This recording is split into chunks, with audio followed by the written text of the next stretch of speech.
Hi, I'm Cody Darrows, and I'll be talking about one of the late great famous boxers, Muhammad Ali. One of his famous sayings was, "Float like a butterfly, sting like a bee, stay light on your feet." As and that was I guess as a young child, that's very catchy. And then they also say that he is from African American, as somebody to look up to, that he's at the spot where he could be successful and he's on top of the world and he can say whatever he wants to say and he feels like he can voice his opinion and he feels like he's important. And that's in all reality, that's what everybody wants to feel, is they just want to feel important. They just want to feel like what they're doing is worth it and people actually care.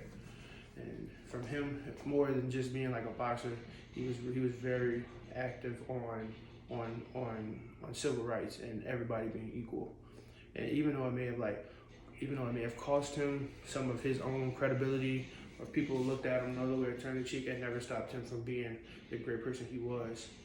And from an early age, he had to fight not even just boxing, but just at life, because being a minority in America in the early 40s, 50s was probably not the easiest environment to be in for anyone. And for him to just persevere and push through all that, that's just that's that's very that's very encouraging to see as you grow up as a person yourself, and see if he can do it, why can't I? But it's all about putting in the time and the effort to be the best person you could possibly be in this world, because nothing was to be handed to you. That was another thing he said. Everything I had to work for.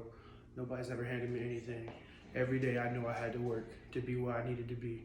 And that's what he did. And that's very encouraging to a younger generation looking up to that, because if he can do it, why can't I?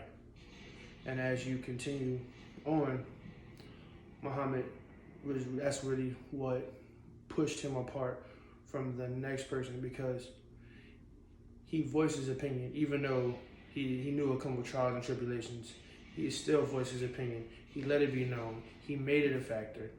And that's what makes him such a legend, because it shows that he actually cares about his people. And it's not he's just here for a good time. He actually wants everybody to progress as a whole. So that's not just him. He can have the next person, so it doesn't seem like it's so far-fetched that he's the only person here, and so on and whatnot. And just from his work ethics, from boxing to his mannerisms, it's something you want to emulate and just be like, but not be like him, but be better than him in your own possible way. And that's what I always strive for, and that's what I chose him, because he's such an inspiration to me. Because I wouldn't just say because he's a black man and that's in the white industry, but he's a fighter and he's willing to put everything he is to be the best he can. And that's literally what I try to put at myself in life, and be the best possible person that I can be, so I can strive and be the best possible person in this world for my family, for my job, I've always tried to strive and give 100% in everything I do, because you only get what you put in. And if you only give 50%, 9 times out of 10, you're gonna get 50% back. So always just try to just strive to do the best you possibly can, because it's gonna come back. And when it comes back, it's gonna be so worth it. So that's why I always try to relate him in this aspect of somebody who I look up to, that's very political and stands up for their rights, and don't just be a follower, but be a leader and lead with an example, and make sure that when you lead with an example, that you're setting the right standard for people to look at, and not just nonsense and whatnot. But as I conclude this message, I like to say great Muhammad Ali was a great person. He was an activist, he was a father, he was a husband, he was one of the greatest of all time.